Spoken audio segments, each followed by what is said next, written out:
اب تم قرآن کی آیت میں غور و فکر کیا کرو تاکہ اللہ تعالیٰ کی حکمتیں تمہیں معلوم ہو سکیں۔ پھر فرمایا، اللہ پاک فرماتے ہیں، میری نشانیوں کو مت جھٹلاؤ۔ اس کا مطلب ہے میرے ذہن میں فوراً ہی یہ بات آئی۔ میں نے کہا کہ تمام مظاہر کائنات اللہ پاک کی نشانیاں ہیں۔ اللہ کی آیات اللہ کا علم ہے اور اللہ کی نشانیاں اس کے علم کی ظاہری صورت ہیں۔ فرمایا، بس اب اسی فکر و ذہن کے ساتھ قرآن پڑھو تاکہ اللہ کی نشانیاں تم پر ظاہر ہو جائیں۔ میں نے انتہائی شوق سے شیخ احمد کے قدم چومے۔ اس لمحے میرے قلب و نگاہ میں ایک بجلی سی کوندی میرے منہ سے بے اختیار نکلا، حضوب آپ میرے اللہ کی نشانی ہیں۔ دن بدن مجھے یوں محسوس ہو رہا تھا جیسے میں ایک گہرا سمندر ہوں جس کی لہریں سطح پر بالکل پرسکون ہیں، مگر سطح کے نیچے سمندر کی قوت ہزاروں طغیانیوں کو اپنے اندر سمیٹے ہوئے ہے۔ میں وہ سمندر ہوں جس کا ایک قطرہ سارے عالم کو سیراب کر دے گا۔ میں وہ سورج ہوں جس کی ایک شعاع سارے عالمین کو روشن کر دے گی۔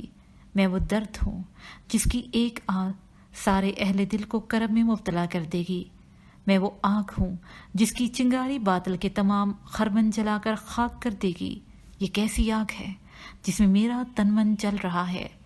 میرا ہر سانس تیری خویت کا اقرار ہے، میری ہر دھڑکن تیری احدیت کا اعلان ہے، میری ہر حرکت تیری محبوبیت کا انکشاف ہے۔ اب تیرے سوا مجھے کون قبول کرے گا؟ پہاڑ، زمین، آسمان میرے متحمل نہیں ہے، میں تیری امانت ہوں۔ میرے دل کے قریب میں ایک سرگوشی سنائی تھی، اے میرے بندے، تو میری امانت ہے، تیری حفاظت میری سوا اور کون کر سکتا ہے؟ بڑھتے طوفان میں سکون کی لہریں پیدا ہو گئی، دھوپ میں جلتی زمین پر ابر بارہ کی گوہر فشائی ہو گئی۔ آج مجھ پر یہ بھید کھلا کہ اللہ پاک نے اپنی امانت کا عشق میرے اندر رکھا۔ آدم علیہ السلام کے سوا کوئی اس امانت کو اٹھانے کا متحمل نہیں ہوگا۔ اپنی امانت کے بوجھ کو اٹھانے کے لیے اللہ پاک نے آدم علیہ السلام کو علم عطا فرمایا۔ اسی علم کی قوت سے آدم مخلوق پر حکمرانی کرتا ہے۔ میرے دل میں خود بخود اسرار کھلتے رہے، ذہن میں اللہ پاک کی قربت کے سوا کوئی خیال نہیں آتا۔ حالانکہ ہر کام معمول کے مطابق کرتا، مگر ہر وقت یوں لگتا ہے کہ جیسے اللہ ہر وقت میرے اپنے اندر موجود ہو، میرے اپنے اندر سے اس کا جلوہ نور دکھائی دیتا تھا۔ اس وقت میری یہ حالت تھی کہ جس حالت کے لیے اللہ پاک اپنے کلام میں فرماتے ہیں، ترجمہ، میں تمہارے نفسوں میں ہوں، کیا تم نہیں دیکھتے؟ یہی صلوات دائمی ہے کہ جس میں نظر اپنے نفس سے ہٹ کر اللہ پاک پر قائم ہو جائے۔ ایسی حالت میں بندے کا سونا، جاگنا، چلنا پھرنا سب عبادت میں شمار ہوتا ہے۔ نریما نے انہی دنوں 2-3 بار مجھے بتایا کہ جب آپ گہری نیند میں ہوتے ہیں تو سانس کے ساتھ آپ کے سینے سے اللہ اللہ کی آواز بڑی صاف سنائی دیتی ہے۔ حالانکہ مجھ کو اس کی خبر نہیں تھی، مگر ایک بار ایسا ہوا کہ خود اپنی ہی اللہ اللہ کی آواز سے میری آنکھ کھل گئی۔ میں سوچنے لگا، انسان اپنی ذات میں بڑی دلچسپ شخصیت ہے اور اس کے ساتھ ساتھ پراسرار بھی۔ روحانی علوم کیسے دلچسپ ہے، جس میں ہر روز نت نئے انکشافات ہوتے ہیں، اور آدمی کے اندر کے تجسس کو روحانی علوم سے کس قدر تسکین ملتی ہے۔ اس کی جستجو، اس کی تلاش کو نیا راستہ مل جاتا ہے۔ مجھے اللہ پر بہت ہی پیار آیا کہ انہوں نے اپنے بندوں کے لیے کیسے سامان مہیا کیے ہیں۔ اس کے ساتھ اس بات کا دکھ ہوا کہ اپنی فطرت کے خلاف لوگ محدودیت یعنی مادیت سے ہی جی لگا بیٹھے ہیں۔ مرنے کے بعد مادی دنیا ختم ہو جائے گی، پھر اپنی فطرت میں بسی ہوئی قوت تجسس کو کس عالم میں لے جائیں گے؟ جب اسے تلاش کی زمین نہیں ملے گی تو وہ کہاں خزانے ڈھونڈنے جائے گی؟ دل جب محبوب کے ساتھ لگ جاتا ہے تو سب کچھ محبوب ہی ہو جاتا ہے۔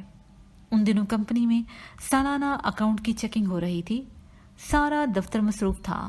میں بھی سارا دن کمپیوٹر پر کام کر کے تھک گیا تھا۔ رات کی 8 بجے چھٹی ملی، دماغ تھک گیا تھا۔ گھر آ کر کھانا کھا کر صوفے پر لیٹ گیا اور آنکھیں بند کر لیں۔ مجھے بڑا آرام ملا اور یہ آرام سکون میں بدل گیا۔ بند آنکھوں کے سامنے ایک فلیش لائٹ چمکی، اس کے ساتھ ہی خیال کا رخ بدل گیا۔ مجھے اپنے رب کی قربت محسوس ہوئی۔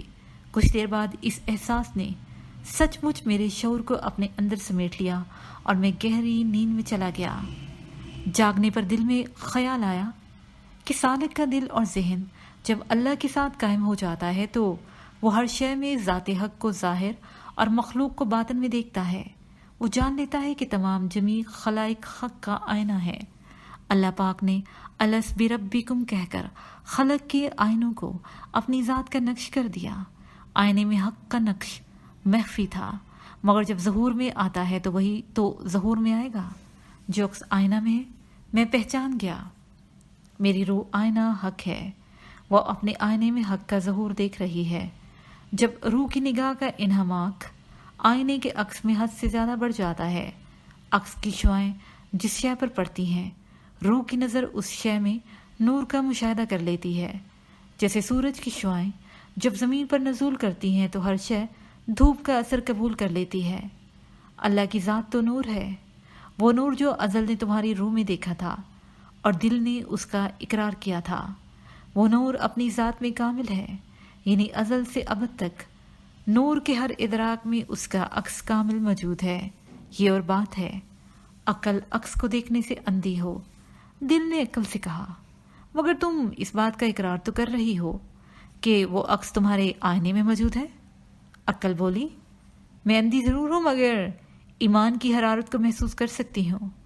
دھوپ میں آنکھیں بند کر کے لیٹنے والے کو دھوپ دکھائی تو نہیں دیتی مگر وہ محسوس ضرور کر لیتا ہے۔ میں نے دل سے پوچھا، اے دل تو کون ہے؟ دل نے کہا، آئینہ ہوں۔ عقل سے پوچھا، تو کون ہے؟ وہ بولی، میں آئینے کا ادراک ہوں۔ آئینے میں عکس کی روشنی جہاں جہاں پھیلتی ہے میں اسے جان لیتی ہوں، مگر تم کو معلوم ہے کہ دل کے آئینے کے اندر عکس کی ہر روشنی کا ایک کامل عکس ہے، جس کو کوئی پہچان گیا کہ میرے شعور کا رابطہ فراست سے ہو گیا ہے۔ یہ نور فراست کی فکر ہے، یہ نور فراست کی فکر ہے۔ اب میں نے اس نوری عقل سے سوال کیا، ادراک کیا ہے؟ وہ بولی، لمحہ کن ہے، وہ وقت ہے جس وقت دل کے آئینے حق کے عکس کو دیکھا۔ دل کے آئینے میں بس وہی ایک عکس تو ہے، آئینہ وہی دیکھ رہا ہے جو اندر موجود ہے۔ لمحہ کن کی ہر یونٹ ادراک ہے، اور ہر یونٹ خواہ وہ چھوٹی سے چھوٹی ہی کیوں نہ ہو آئینے کا ایک عکس ہے۔ ذات ایک ہے، عکس بے شمار ہیں، یہ صفات کی صورت میں جلوہ گر ہیں۔ جیسے کیمرہ ایک شے کی تصویر لیتا ہے، وہ ایک ہی شخص کی 20 تصویریں لے لیتا ہے۔ ہر تصویر مختلف لگتی ہے مگر ذات ایک ہی ہے، اور ایک لمحہ کن کی یونٹ ہے، اسے جتنا پھیلائیں گے اس کے اندر کے عکس سامنے آتے جائیں گے۔ میں سوچنے لگا کہ آئینے کو وسعت کیوں نہ دے دی جائے کہ نظر کا ہر عکس ایک ذات کی مختلف تصویریں یا فوٹو بن جائے۔ حقیقت کو جاننے کے بعد میرا دل گہرائی میں ڈوبنے لگا۔ دل اب ہر لمحہ زندگی کا ادراک طلب کرنے لگا۔ مجھے ایسے محسوس ہوا جیسے میں وہ پیاسا ہوں جس کے لب تک پانی لا کر لوٹا دیا جاتا ہے۔ اس حقیقت کے انکشاف پر کچھ سمجھ نہیں آتا کہ میں روؤں یا ہنسوں۔ میرا تو رواں رواں دکھتی رگ ہے جس میں ہجر و فراق کا درد بسا ہے۔ یہ چند لمحے میرے درد کا مداوا کیسے ہو سکتے ہیں؟ میں تو ازل سے ابد تک محبوب کو آئینہ دل میں دیکھ رہا ہوں۔ ہر نظر کے ساتھ تقاضا وصال بھڑک اٹھتا ہے، خواہش عمر بھر کا سفر کرتی ہے، تب کہیں جا کر اس کی تسکین کا سامان ہوتا ہے۔ مگر یہ وصال عمر کب ہے؟ یہ تو عمر کا ایک لمحہ ہے، پھر وہی پردہ ہے، پھر وہی حجاب ہے، پھر وہی تشنگی۔ اے حقیقت منتظر، میرا جی چاہتا ہے کہ میں تیری آغوش رحمت میں اس طرح سو جاؤں کہ پھر کوئی مجھے نہ جگائے۔ روح پیاسی ہے، تن پیاسا ہے، من پیاسا ہے، میں کیا ہوں؟ بس کاسائے گدا۔ کشکول میں تیری جو مرضی ڈال دے، کشکول کو اپنی رضا سے کیا کام۔ ان دنوں مجھ پر عجیب کیفیات طاری رہتی، جیسے میں خود اپنی ذات میں گم ہوں، جیسے حقیقت میں میری ذات دنیا میں نہیں بلکہ عالم لطیف میں بستی ہے، اور میں اس عالم لطیف سے دنیا کے جسم کو چلتے پھرتے دیکھتا رہتا ہوں۔ دنیا کی ہر حرکت خالی حالی لگنے لگی، جیسے لباس بغیر جسم کے، مگر دنیا سے بیزاری کا احساس مجھے کبھی نہیں ہوا۔ اس کے برعکس میں اس بات سے خوش تھا کہ دنیا کے تمام فرائض اور مشاغل کی تکمیل کے ساتھ ساتھ دنیا سے میرا ذہن ہٹ بھی گیا ہے۔ اب میرا ذہن ہر وقت روحانی علوم میں چلتا رہتا۔ نظر جس شہر پر ٹھہر جاتی، دل اس کی غیر معمولی تعویلات پیش کرتا۔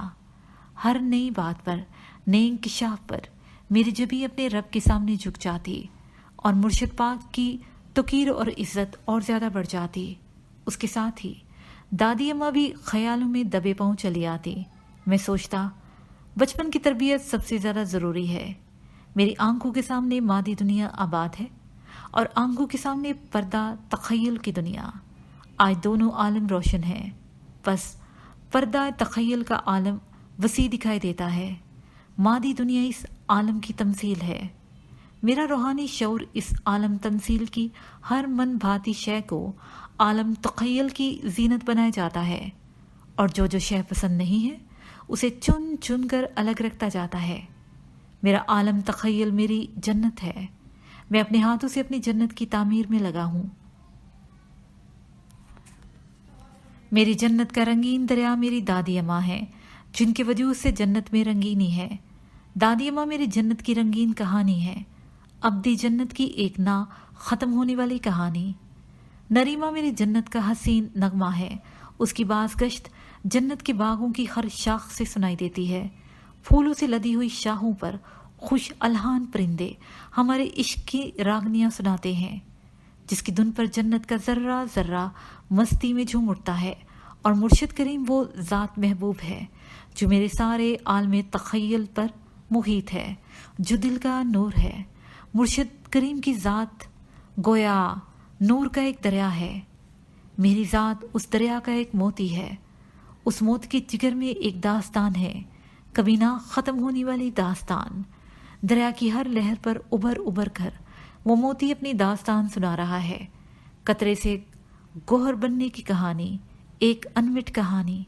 اس کا ہر حرف خود گوہر ہے، دام ہر موج میں ہے، حلقہ صد کام نہنگ۔ دیکھیں کیا گزرے ہے قطرے پہ گوہر ہونے تک۔ اس کے ساتھ ہی یہ کتاب اپنے اختتام کا پہنچی۔